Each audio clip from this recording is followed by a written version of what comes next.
today our data are already sold to the tech giants. They are sold in big amount of data, but still they are sold.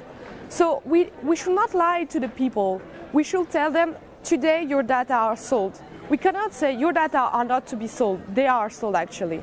I would like to be able to use my data that are on these digital services the same way that I use things that I use in the analog world.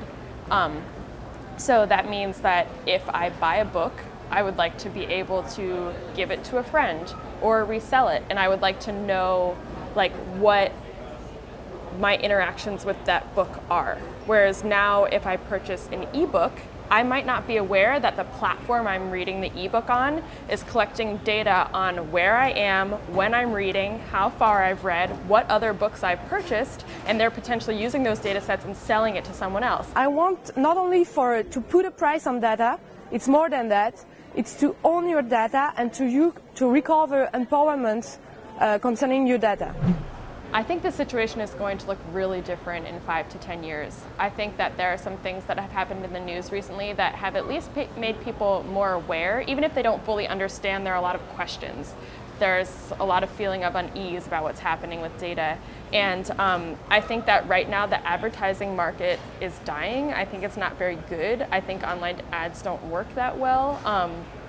And I think that a lot of the data sets that these companies are collecting and selling are actually kind of bad. There's a lot of like dirty data in there that is not up to date.